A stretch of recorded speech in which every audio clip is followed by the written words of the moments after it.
जनपद मुजफ्फरनगर से खतौली विधानसभा सीट पर हो रहे उपचुनाव के चलते जहां पर एक भारतीय जनता पार्टी के दर्जनों मंत्री खतौली विधानसभा सीट पर चुनाव प्रचार में जुटे हैं, तो वहीं भारतीय जनता पार्टी के मुख्य अध्यक्ष भूपेंद्र चौधरी भी मुजफ्फरनगर पहुंचे और मंसूरपुर क्षेत्र में एक स्कूल के प्रांगण में किसान संवाद के नाम से जनपद मुजफ्फरनगर और आसपास के जाट नेताओं को बुलवाया गया, जिसमें भूपेंद्र चौधरी ने जाट नेताओं के मन को टटोला है। जहां इसमें राष्ट्रीय लोकदल और समाजवादी पार्टी पर भी जमकर कटाक्ष किया गया, तो वहीं भारतीय जनता पार्टी की नीतियों को लोगों तक पहुंचाने की बात कही। उन्होंने बताया है कि जाटों को सम्मान देने वाली पार्टी बताई। सम्मेलन में आए प्रत्येक जाट समाज के लोग जिम्मेदार व्यक्ति भाजपा के पक्ष में वोट डलवाने की अपील की गई है। भूपेंद्र चौधरी ने मंच से पहले बोलते हुए मुजफ्फरनगर से सांसद और केंद्रीय मंत्री डॉक्टर संजीव बालियान ने समाज के लोगों से भारतीय जनता पार्टी के प्रत्याशी राजकुमार सैनी को जिताने की अपील की।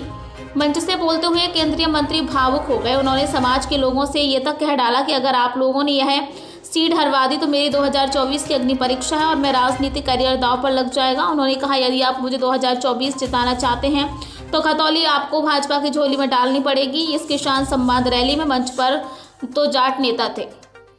बता दें कि भारतीय जनता पार्टी खतौली सीट को खोनी नहीं चाहती थी। इसी के चलते प्रदेश अध्यक्ष भूपेंद्र चौधरी ने खतौली सीट स्थित एक बैंकेट हॉल में बीजेपी पार्टी अध्यक्ष और मंडल अध्यक्षों को साथ एक जनसभा की है, जिसमें भूपेंद्र चौधरी के अलावा उनके साथ आए कई दिग्गजों ने कार्यकर्ताओं को जीत का मंत्र बताया। वहीं भूपेंद्र चौधरी ने भी मंडल अध्यक्षों की मीटिंग से पहले संगठन की ओर से चुनाव में लगाए गए सांसद, विधायक, पूर्व विधायक, मंत्री और पूर्व मंत्रियों की फौज के साथ बैठक की है। इस बैठक में चुनाव में लगे सभी नेताओं की फीडबैक लिया गया, जिसमें कई स्थानों पर परिणाम सम्मानजनक आने तो कई छात्रों से निराशाजनक परिणाम आने की सूचना मिली, जिस पर सभी नेताओं को हर हालत में चुनाव जीतने की बात कहते हुए सभी को क्षेत्र में काम करने, नाराज लोगों की नाराजगी दूर करने और भारतीय जनता पार्टी के द्वारा कराए गए विकास कार्यों को लोगों को बताकर उसके नाम पर वोट लेने की बात कही। किसान संवाद में बागपत से सांसद सत्यपाल सिंह, बिजनौर से पूर्व सांसद कुंवर भारतेंदु, किसान नेता अध्यक्ष डॉक्टर बीरपाल निर्वाल, शामली से पूर्व विधायक तेजेंद्र निर्वाल सहित अन्य जाट नेता मौजूद रहे। वहीं मंच के सामने भी केवल जाट ही मौजूद रहे।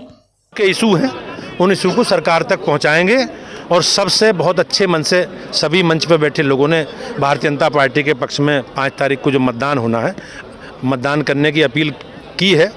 और मुझे विश्वास है कि किसान समाज का पहले की तरह मोदी जी को और योगी जी को आशीर्वाद मिलेगा। अध्यक्ष जी, आपने बहुत लंबा उनको सिखाया, अपना पाठ पढ़ाया, क्या उसका असर देखने को मिलेगा सामने जो समाज के लोग यहाँ पर बुद्ध लोग बैठे हैं? किसान वर्ग के लोग सब बैठे थे, आज का कार्यक्रम उनसे संबंधित था।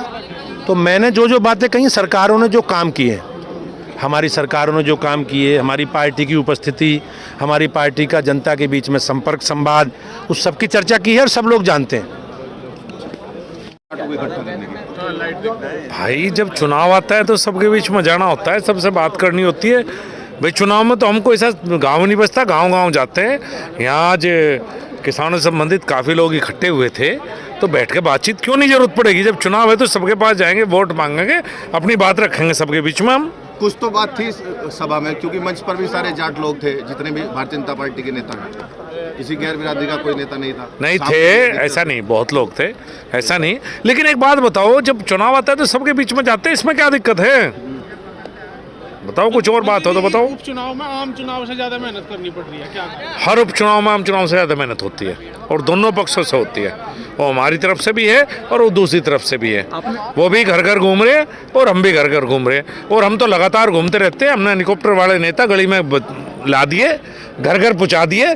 जो कभी हेलीकॉप्टर से हाथी लाते थे, आज वो गाँव में घूम रहे। हम तो गाँव में पैदा हुए, यहीं घूमेंगे। आपने ये भी कहा 2024 के लिए ये सेमीफाइनल जीतना जरूरी है। बिल्कुल, निश्चित रूप से भाई 2024 का चुनाव, इस चुनाव से सरकार बनेगी बिगड़े तो है नहीं।